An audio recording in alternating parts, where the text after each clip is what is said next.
So somebody messaged me this earlier and was like, Tyler the Creator deserves a spot in rap's big three convo ahead of J. Cole, says Anthony Fantano and Justin Hunt. I don't even recall these two having a discussion or a conversation. I don't know why Tyler has to be in the big three. I also don't know what constitutes a big three. I was willing to put him in the conversation above J. Cole back in 2023 when he dropped the Deluxe 2 Call Me If You Get Lost. I definitely was.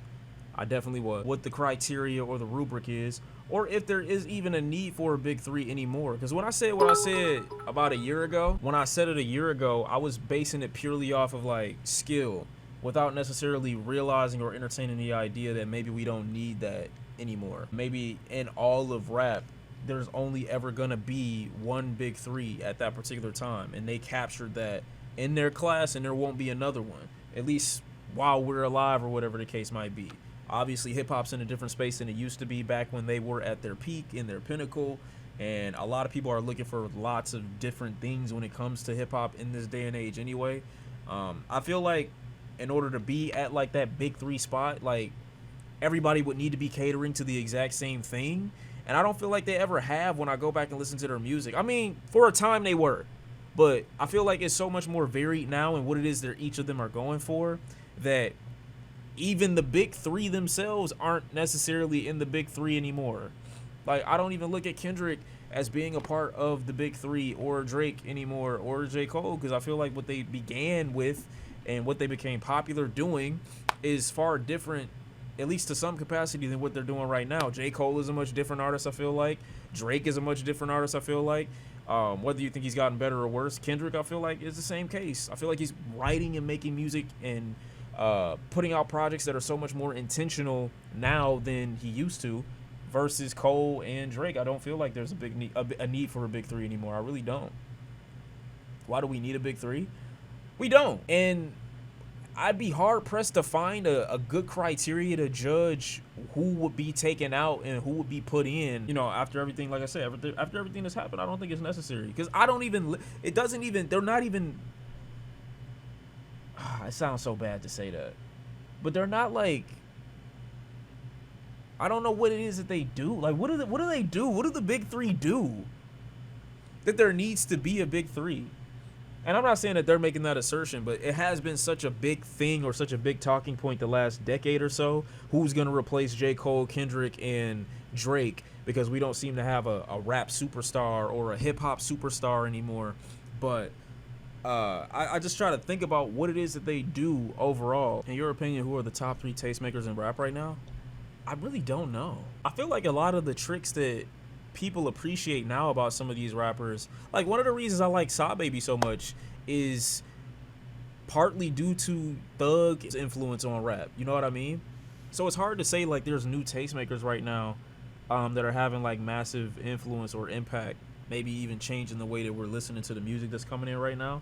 But I can say that I don't listen to any of the powerhouses in rap more than I listen to the dudes that are coming up right now. You know what I'm saying? People that are lesser known. Like, those are the people that I feel like maybe not have the influence that the big three have, but definitely have a lot more enjoyable moments in music for me personally, at least within the last maybe 5 years. To say that the big three fell off, don't get it wrong. When they drop music and when they're active, I'm listening. But when they're not, I'm not listening. I don't go back to Kendrick's music or Drake or J. Cole the way I do revisit a lot of the smaller guys' music. I don't. That isn't because it's not good. It's just because I'm not finding myself going back to it. I don't know what the reason for that might be. I don't know if it's lack of quality, lack of this, lack of that. I really don't know. But I don't generally find myself going back to the more popular guys. I'm not even attracted to, like, the allure of it is unattractive to me now. And it's not even because some people will label it as like, oh, you're just being contrarian because you got to be underground because these dudes are mainstream now, and you'll do the same thing when the guys that are underground become mainstream. It's not even that. It's just when they drop music, it's so force-fed, I feel like, to me, because of how large they are, that it's almost like I don't really want it like that. I don't need it like that. You know what I mean? Off with an opening single that frankly didn't have nearly the viral appeal that like Earthquake did. We'll discuss all these details. That's also a good point. Something that we were talking about when we went over how well Tyler did for his first week. That there was almost nothing to Chromacopia at all, like no virality to it. Definitely people were talking about it, but it didn't have the level of star power that the initial singles off of Igor and Lost did. Actually, I think Call Me If You Lost didn't have any singles, but I don't remember. I won't do this though. What I won't do is say that J. Cole is a worse rapper than Tyler the Creator. I still can't say that. J. Cole has too many missteps. But if we're talking about like technical skill, I still wouldn't say that he's a worse rapper than Tyler the Creator. I think Tyler is just significantly better and more effective at getting ideas and narratives across in his music right now. But in terms of just rap ability, I wouldn't put him above J. Cole. That's just me. After I've listened to what I've listened to for the most recent, maybe 2-3 years or so, I think he's just far better at putting together bodies of work than Cole is, significantly. Also than Drake. But I know what I've listened to and what I've heard from these guys before. I don't know what it is they would have heard from Tyler to say that he would be above, you know what I'm saying, Cole in that respect. And I'm sure they mean it more than just rapping, you know, because it means more to be a great hip-hop artist and a great rapper than just, you know what I'm saying, you putting pen to a pad. And Tyler is a much better performer. Tyler is a much better producer. Tyler is a much better curator. He is than Cole in all of those respects. I think Tyler puts out a better body of work than Kendrick. Do I think he's ever put out one better than Kendrick? Or do I think that Tyler has a body of work that's comparable to any that Kendrick have dropped? I would say so, but it would be comparing it to Kendrick's earlier work. I feel like a fairer assessment or a more fair assessment would be comparing Tyler's early work to Kendrick's early work, and it's not really a competition in that respect, you know what I mean? And then you get maybe up to Section 80, Good Kid, Mad City, To Pimp a Butterfly, Damn, Mr. Morale. It's just like an onslaught of thought-provoking music that, while Tyler has been teetering on in recent years, isn't necessarily on the same level artistically, or when it comes to provoking a thought, or when it comes to spreading a message. I think Tyler does his thing, but I don't think he's there yet. I could put Igor against earlier Kendrick works, though. I could put all of Tyler's most recent shit, Flower Boy, Igor, Call Me If You Get Lost, and some of Chromacopia, comparing it to maybe some of Section 80 and being like, okay, yeah, like, it'll take W in that, but not most. I wouldn't say most at all. Igor not really a rap album, though. It don't really have to be a rap album. It's just like which I find more entertaining or enjoyable. There's still a message within Igor that I think is really, really masterfully executed in the music and in the message. For me, it's an easy yes, you know, and it's more than just this particular album, even though I think this album makes it very difficult to argue against it, right? But I think before anything else, I think this album's success makes it easier. If you thought Tyler the Creator wasn't playing anywhere, nigga, you can't say that now. 300,000 first week after 4 days of tracking with no rollout, no controversy, barely a single is insane. Especially when there was it's been dead silent for the past couple days off of, not even on a Friday at 12 is a random Monday too. Like, bro, that's not happening with a lot of people.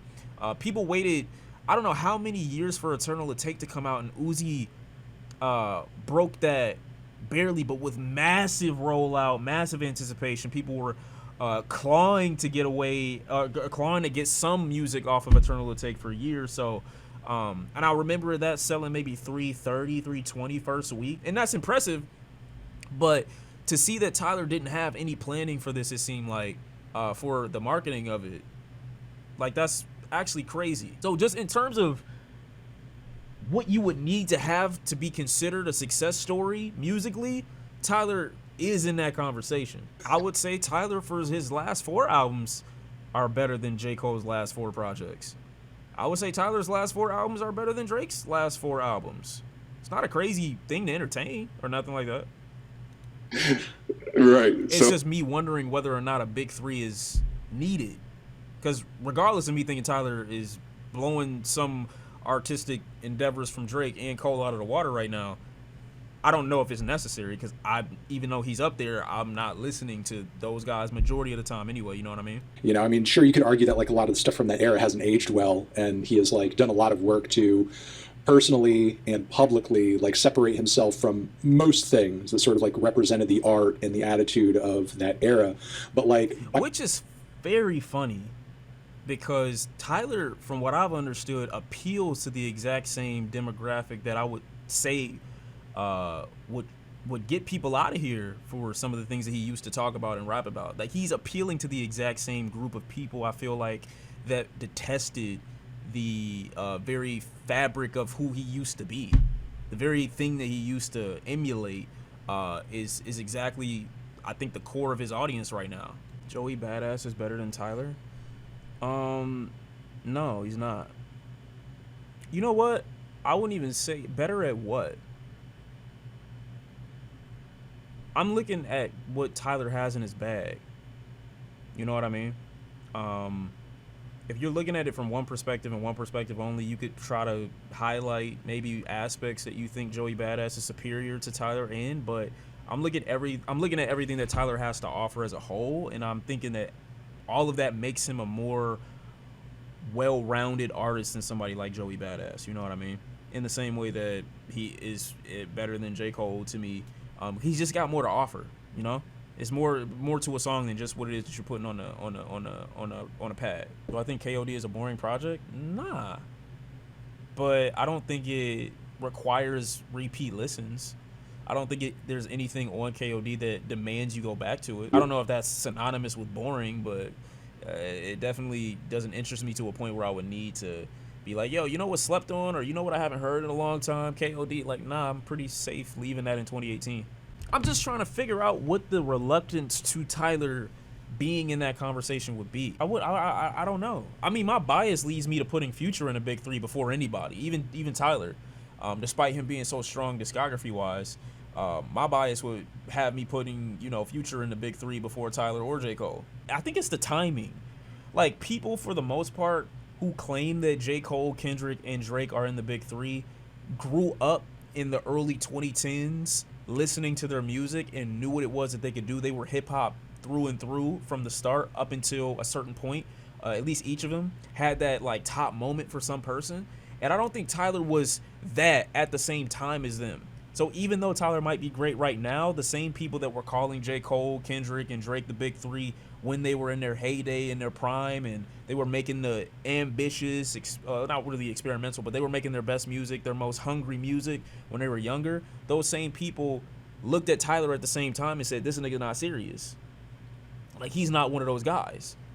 And so they would never consider him. So the new fan base that Tyler has right now is a group of people that, I'm not going to say, like, didn't listen to Drake, J. Cole, and Kendrick when they were, popping off and just getting started, and they were at their hungriest in the early 2010s or in the mid-2010s, but a good portion of them didn't really care. Like, they don't really give a fuck about that, So the same people that are pushing his music forward and giving that uproar of what Tyler's doing, they never really were in the conversations about whether or not Drake, Cole, and Kendrick were in the big three or cared to talk about it like that. It was just about, like, who's making good music, what do I want to listen to, the type of people that be listening to Tyler. I'm not saying that they have a certain look, but they got a certain look. All right, let's just be honest. It's different groups that are listening to these dudes for the most part. Because he sort of seemed to believe that putting it out on a weekend just created a situation where there were, like, more distractions or maybe even, like, less likelihood that people would actually listen to your shit. Whereas, like, if you drop it on Monday, it almost guarantees that. Yeah, just your thoughts on that, essentially. Yeah, I mean, it's interesting. It's an interesting question. Honestly, I think he does this regardless. And I take that again from, one, the excitement he got off the pop out. The excitement he got off the pop out, and also the fact that Call Me If You Get Lost did really well first week commercially, and it dropped on a Friday, I believe. So did Igor, and so did Flower Boy, I believe. When he came out at the pop out, arguably the second biggest applause reaction, maybe. They went crazy for Tyler. They did. They went crazy for him. I don't know. I didn't go to any Kendrick Lamar shows when he did Mr. Morale. So I know a lot of people were telling me how great the show was, but Tyler, I think, is more theatrical with his releases and his shows and performances than all of them, than Kendrick, than than Drake, than J. Cole especially. Like, I think he's probably the biggest performer. Like, when I say biggest, I don't mean most popular, but like the one that makes the biggest show out of it. You could definitely show me Kendrick Lamar shows that probably are comparable, but the way I view them all, the way I receive them, I just look at Tyler as like, oh no, this is the one that shows out the most. Like, he does the biggest show. Like, I don't know. Lyricism. Lyricism in the traditional sense, I don't think he holds up next to either of those three at this point in time. Right. I think that he's not nearly as dynamic on the track as J. Cole can be. You know, he doesn't lean into conventional similes and metaphors, generally speaking, which is something core hip-hop fans love about their MCs. Yeah. I think he's littered with imagination, even if he doesn't punctuate it with, all the beautiful things I love about language in the same context. But at the same time, if you put Big Pun next to Tupac, I'm taking Tupac every day. Right. Again, so many questions kind of bouncing around in my head. I don't know if that frames Tyler as the Pac in this situation. But going off of exactly what you were necessarily unimpressed with lyricism on this record, I'm actually very impressed with it, with the way he's able to not so much throw out a clever metaphor or simile or dive into a lot of wordplay, though there's a little bit of that there. It's more his capacity to, in a very kind of mature and thoughtful fashion, dive into topics and interpersonal dynamics that, it's the same reason that we, glaze Kendrick over tracks like Auntie Diaries. You know what I mean? Like, Tyler is also sort of like going into these very strange, sometimes even I would say taboo sexual dynamics that are not often discussed in not even just rap music, but popular music broadly. I would say the difference, though, why people glaze Kendrick, I mean, even if you go to a track like Auntie Diaries, he was so uncomfortably specific and layered in his commentary and thoughtfulness in his approach to all of the topics on Mr. Morale. Even though y'all know how I feel about some of the hypocrisies that were on the project, it was almost dreadful levels of depth and detail with how he covered some of the topics on there. I don't think any rapper in this day and age, in this generation, or in the past, would have tackled that in the same way. It's hard to look at the big three and then look at Tyler, his contribution to those topics, even though they aren't the exact same ones, and come away from it thinking that, side by side next to somebody like maybe Kendrick or somebody like even J. Cole has gone into depth. I mean, I hear a track like For Your Eyes Only, the title track off of For Your Eyes Only, and the depth that J. Cole went into. I mean, I'm of the opinion that that's J. Cole's best song, like, that he's ever written. Maybe not he's ever written, but his best storytelling track, period. I don't know if Tyler has that yet, layered, and how, like, you know what I'm saying, how much he peeled back. That's what I'm searching for in my mind from Tyler's songs. Not saying that he hasn't made great attempts, and not saying that he hasn't covered very hard to speak on, subjects before, but usually speaking, from what I can remember, it's been like glossed over, but not necessarily like dug into in the same way. You know what I mean? Hey Jane, bro. The pregnancy track. I mean, it's a good song, and that's not me saying Tyler, those songs aren't good.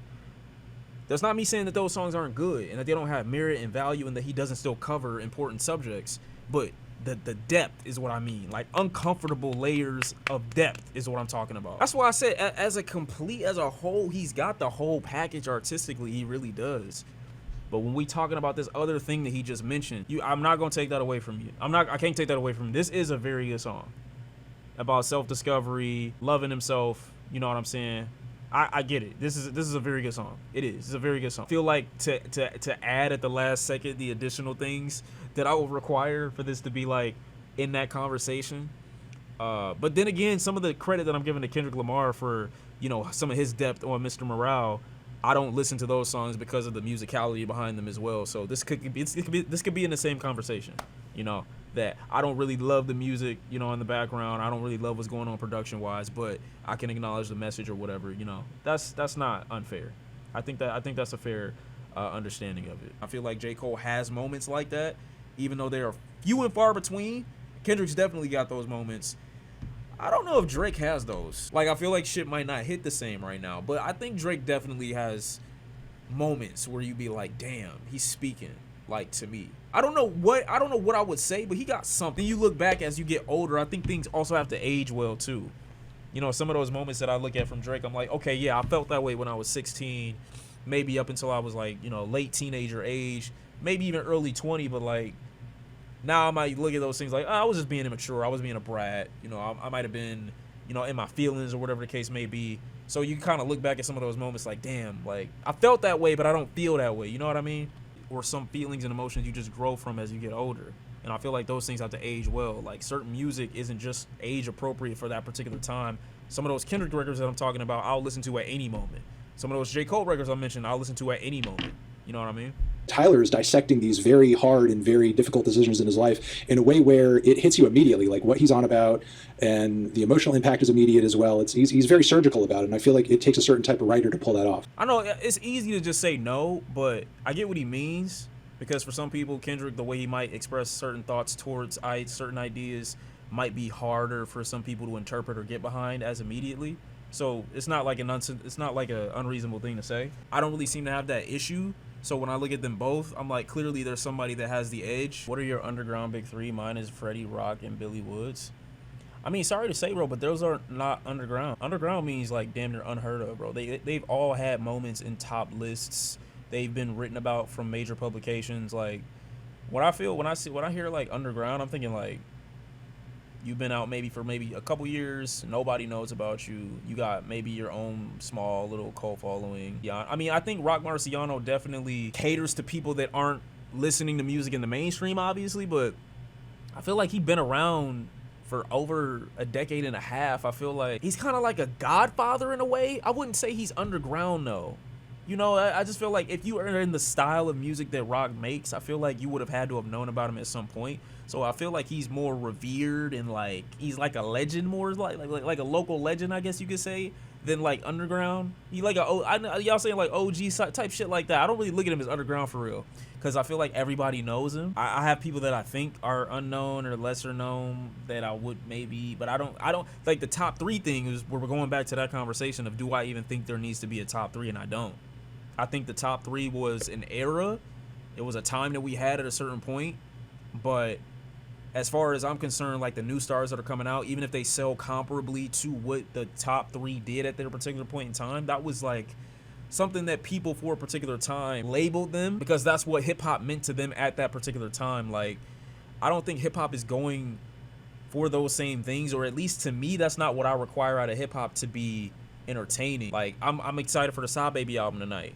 And I could easily say he's one of my favorite rappers right now. I wouldn't put him in a top three conversation. I wouldn't put him on a list. It's just one of my favorites. That's it. You know what I mean? Tyler would be in the same conversation. He's one of my favorites. I like to listen to him. He's cool. But I wouldn't. I feel like to include them into a top three list would be to diminish other aspects of their career that I really enjoy, and I just don't even want to look at them in that way. I don't want to look at Playboi Carti like that. Like, I like his music for the most part that he's been dropping recently. So it'd be hard for me to put them in this conversation without diminishing what they do. You feel me? Especially because I don't listen to any of the big three like that. Before the beef this year, before them having their public spat, I would have went this whole year them being my least listened to artists the entire year. Wouldn't have mattered. I'm not saying that this spat saved their career, but it re-sparked my interest in listening to their music, because had they otherwise not done that or dropped solo material of their own, I wouldn't have cared what they were doing. I wouldn't have gave a fuck. That's just how I've been consuming them the last few years, and I grew up in the era where they were popular and they were popping off, you know, and they just started having their first moments, you know. So I don't think it's necessary anymore. I think a better conversation maybe at some point would be, when is the big three conversation gonna die? When do we look for something else? You know what I mean? But it's still a good discussion no matter what. Like, I still like what they were talking about, and Tyler definitely has a fight for it if they're judging it off their criteria.